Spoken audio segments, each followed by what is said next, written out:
Hace unas semanas subí un reel a Instagram y TikTok donde explicaba los motivos históricos que llevaron a que al día de la fecha existe una considerable diferencia entre el fútbol femenino y el masculino. Diferencia que posibilitó que los últimos desarrollen más habilidades, que se expresaron en un juego más vistoso y dinámico, con el que se atrajo a grandes masas de público e inversores, permitiendo que el deporte crezca considerablemente, al punto tal que los hombres generan y ganan abismalmente mucho más. Es representativo saber que dentro de un mismo país, una futbolista de élite no está ni cerca de cobrar lo que factura un jugador mediocre del masculino. Básicamente, los motivos sociales de dicha desigualdad radican en los diversos modos de socialización o educación que variaban y varían en función del órgano genital que se porte. Si bien esta diferencia sexogenérica no comienza en la modernidad, puesto que el hombre históricamente siempre fue presentado como superior, independientemente de la escuela de pensamiento dominante, en este periodo se empieza a fundamentar pseudocientíficamente tal diferencia, apoyándose en falacias naturalistas. Así fue que los deportes de contacto, como el fútbol, se negaron a mujeres porque se suponía que eran un riesgo para sus cuerpos, que debían de resguardarse para poder cumplir con su supuesto rol natural, ser madres y procrear a la futura fuerza de trabajo y miembros del ejército que necesitaban los incipientes estados-nación capitalistas en construcción. Por ello, la estructura institucional existente que se creó por la alta demanda de hombres que deseaban ser futbolistas y la escasa oferta del fútbol femenino en muchos clubes, potenció el rendimiento de los primeros en detrimento de este último. En fin, lo que planteaba en el video se explica por el mercado, no lo estaba negando. Pese a ello, la mayoría de los comentarios que recibí decían: es el mercado, simplemente los hombres venden más que las mujeres, los hombres son mejores, etc. Es decir, todos estábamos hablando de lo mismo, pero había una distinción en cuanto a la comprensión de este. Mientras que yo analizaba el mercado en su complejidad, como una relación dinámica entre oferta-demanda, necesidades-satisfacciones, biología-cultura e historia, otros se abocaban a reducirlo a su máxima expresión, enfatizando especialmente en las consecuencias, causas últimas o condiciones de emergencia. Ahora bien, ¿por qué pasa eso? ¿Qué lugar viene a ocupar la expresión "es el mercado"? ¿Cuál es su trasfondo histórico? ¿Y su garantía de éxito? ¿Cómo opera psicológicamente? ¿Acaso es el mercado el dios de nuestros tiempos? Para responder a estas incógnitas es necesario comenzar comprendiendo dos aspectos básicos de psicología, empezando por el lugar que ocupa el lenguaje sobre la cognición humana.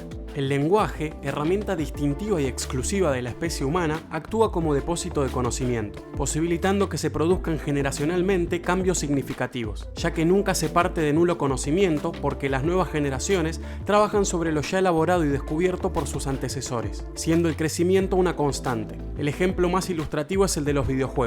El FIFA 24 es el FIFA 23 mejorado, que a su vez se constituyó tras mejorar el 22 y así sucesivamente. Ahora continuemos por lo descubierto por los padres de la TCC.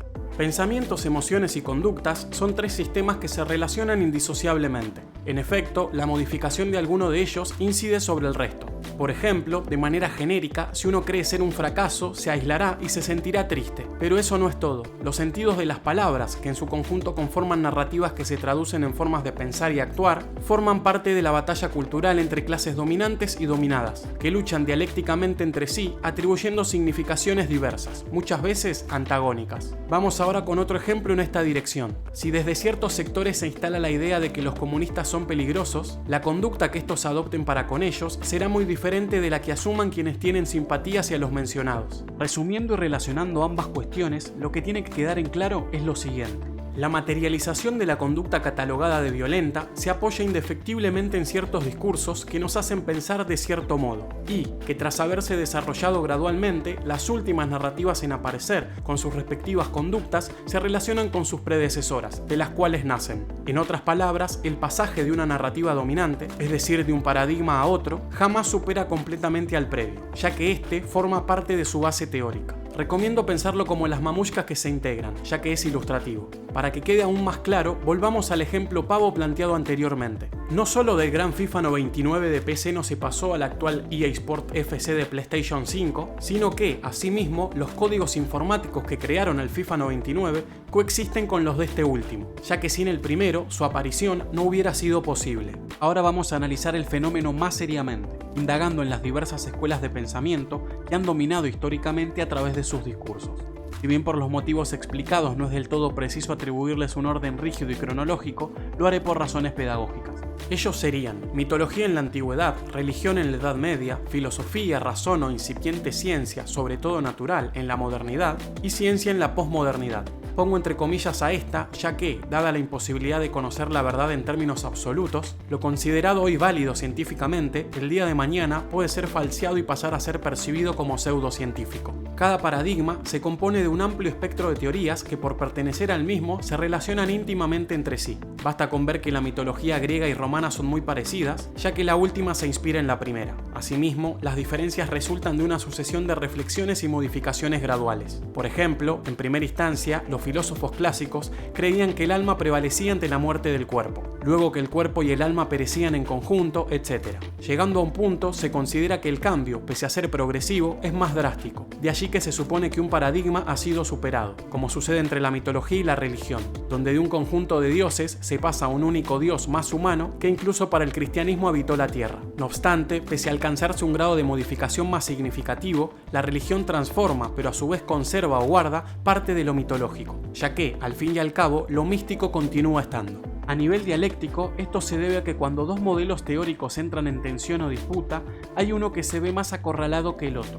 En pos de conservar su existencia, ha de abrir su esquema teórico y modificar el punto que fue puesto en jaque. Vamos con algunos ejemplos. La exclusión de los homosexuales por la Iglesia Católica cede tras el crecimiento de los movimientos que velan por la igualdad, que lograron que dicha discriminación esté mal vista por grandes masas sociales. Estrictamente, los libros considerados sagrados manifiestan literalmente que los gays van al infierno. Sin embargo, por lo mencionado, se busca alguna incongruencia teórica, algún gris, y dejando a un lado las contradicciones del paradigma, se justifica la inclusión de tales sectores en pos de que la religión deje de ser acusada y logre persistir.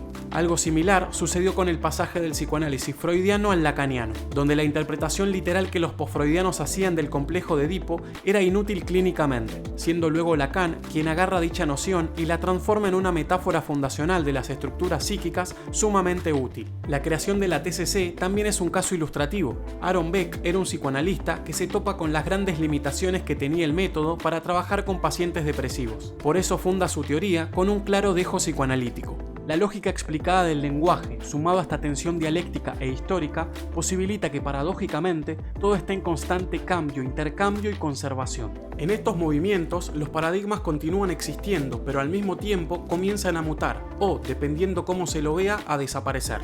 Más claramente, se puede llegar a un punto donde son tantas las modificaciones que lo único que puede conservar el paradigma es su nombre, siendo su doctrina totalmente diferente a la inicial, llegando a adoptar incluso características de teorías consideradas inconciliables. De allí que, para muchos, hoy el comunismo chino tiene cosas del capitalismo, el capitalismo norteamericano cositas del comunismo, el marxismo latinoamericano de religión, y así podría continuar. Nada se presenta idénticamente a como lo era antes, pero siempre se conservan aspectos que reflejan la gradualidad y coexistencia de sentidos, narrativas y paradigmas en disputa. Obviamente, si uno compara un extremo histórico con otro, las diferencias serán mayores que si compara a otras que se encuentran más próximas. Es decir, hay más diferencias entre la ciencia y la mitología que entre la ciencia y la razón. Pero como todo cambio persigue la gradualidad, puesto que se trabaja sobre lo existente, incluso cuando aparentan haberse dejado algunos modelos teóricos detrás, si uno indaga, encuentra lazos susceptibles de ser identificados.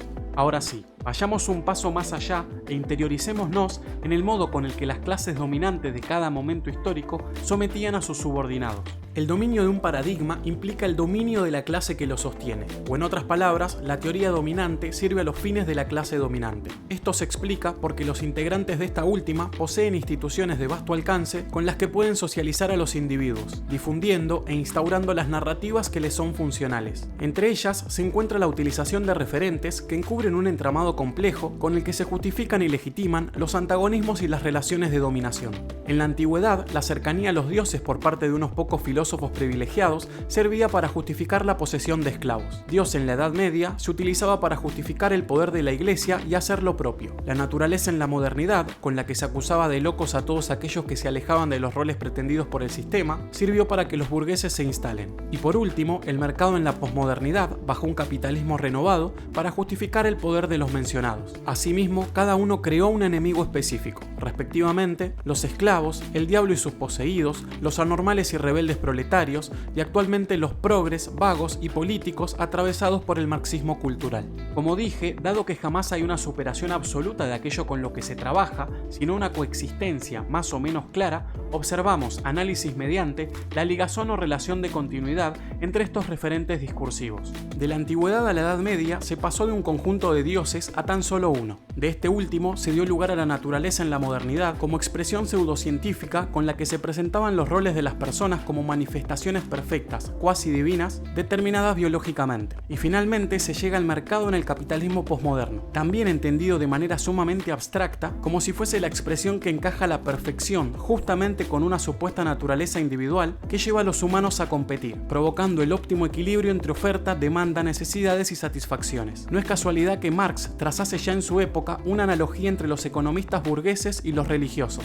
De hecho, hoy se observa con total notoriedad la simpatía de los liberales por lo religioso. Basta con ver su eslogan, las fuerzas del cielo, la simbología del león, la misma con la que se simboliza a Dios, su vínculo con las iglesias evangélicas y la significativa presencia de lo místico, que incluso los llevan a creer que Milei es el hombre gris, es decir, un mesías que vino a salvar la nación, profetizado por Benjamín Solari Parravicini, más conocido como el Nostradamus argentino. Agrego también la idea abstracta del libre albedrío religioso, donde uno tiene la aparente libertad de comportarse como desee, pero una mala decisión conllevará a sufrir la furia de Dios o actualmente del mercado, padeciendo el castigo eterno o la miseria económica respectivamente. Recuerden que Milei llegó a decir que uno tiene la libertad de elegir morirse de hambre. Los liberales niegan nociones científicas como la presión e influencia social. Literalmente, ellos tratan y conciben al mercado como si fuese un dios. Este se les presenta fetichizado, como un ente universal, trascendente, perfecto, omnipresente, omnisciente y milagroso, capaz de sacar de la extrema miseria al mundo entero si los malvados comunistas no lo impidieran.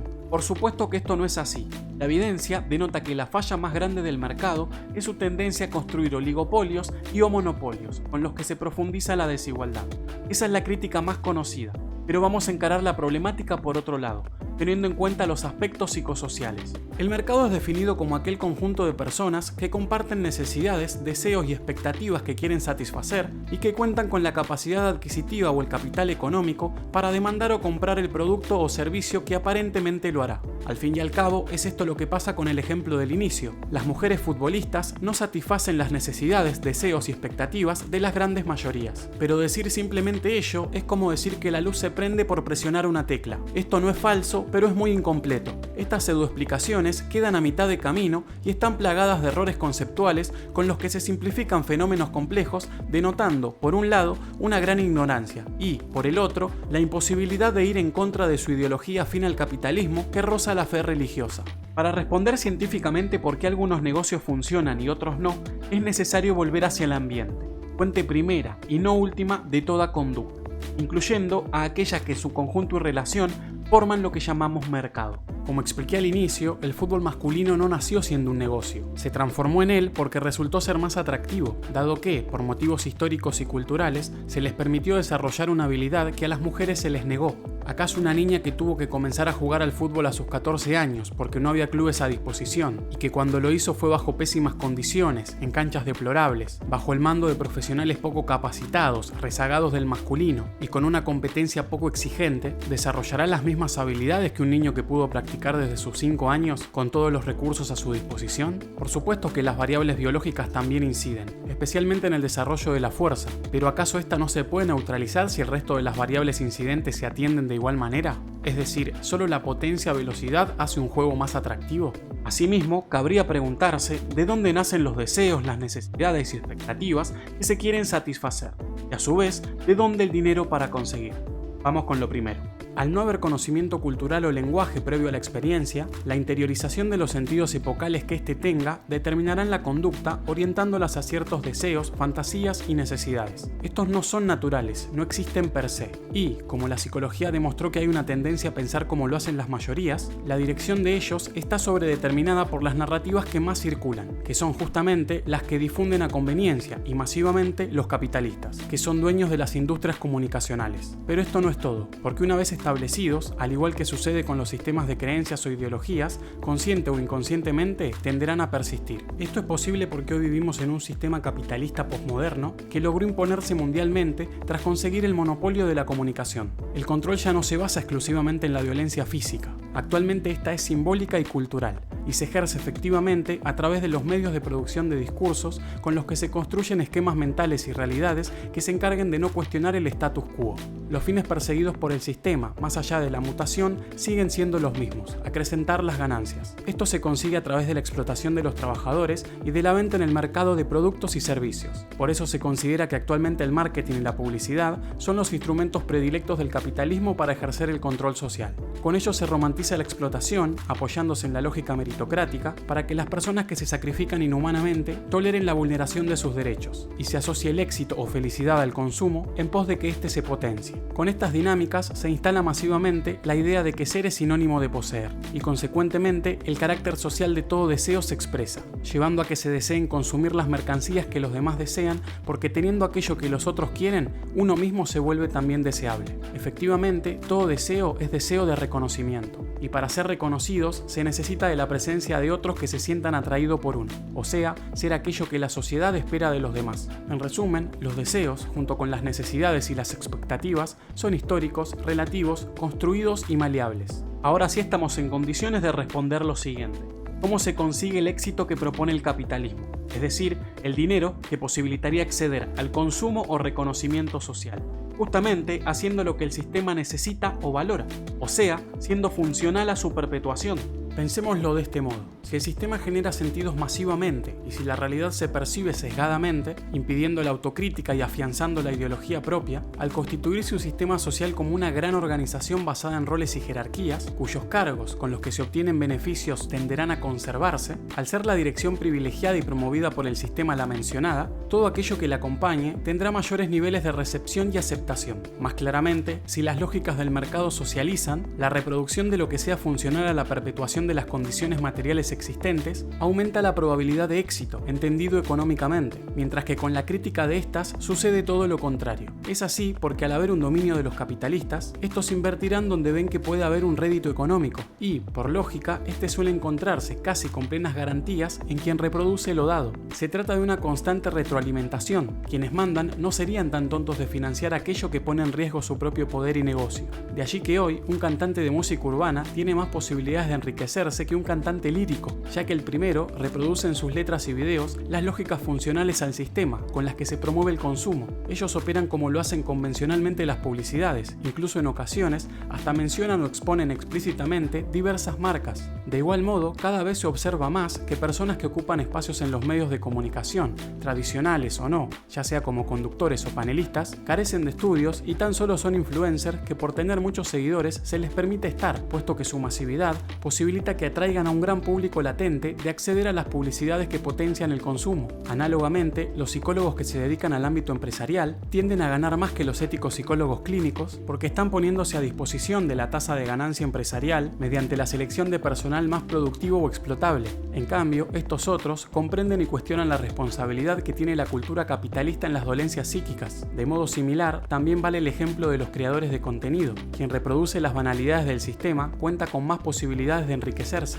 fenómeno que también abarca a quienes brindan un contenido político. No es casualidad que los youtubers liberales tengan muchos más seguidores, que luego se traduce en dinero, que los de izquierda. Y por último, la crítica de los libertarios hacia los científicos que trabajan en el CONICET no abarca a todos, sino a los que hacen ciencias sociales, y esto responde a la misma lógica. Al sistema no le interesa ni le conviene poner dinero a disposición de aquellas investigaciones que exponen sus limitaciones y problemas estructurales. En conclusión, el libre mercado no es neutral ni libre. La supuesta mano invisible del mercado, de invisible, no tiene nada, puesto que adoctrina produciendo ideología desde el monopolio de la comunicación, orientando los deseos y las aspiraciones en una clara dirección. No obstante, las relaciones causales se presentan invertidas porque este ha sido endiosado, y desde allí se nos dice que somos libres de consumir, cuando más bien somos esclavos de este, ya que no podemos dejar de hacerlo. El lugar que ocupó Dios, quien fue creado para explicar los fenómenos incomprensibles de la naturaleza y que luego se utilizó para controlar a los subordinados, permitiendo que las relaciones causales se inviertan tras pasar las generaciones, ya que así se plantea teóricamente en los libros sagrados, creyendo que Dios fue en verdad el creador que nos otorgó la libertad con la que podríamos aceptarlo para ser bendecidos con la vida eterna, lo asume hoy el mercado, que es el Dios de nuestra época, aquel que tras haber sido colocado allí, crea sujetos funcionales que justifican la dominación de los desposeídos, incrementando la posibilidad de que todos aquellos que sean acríticos adoradores de él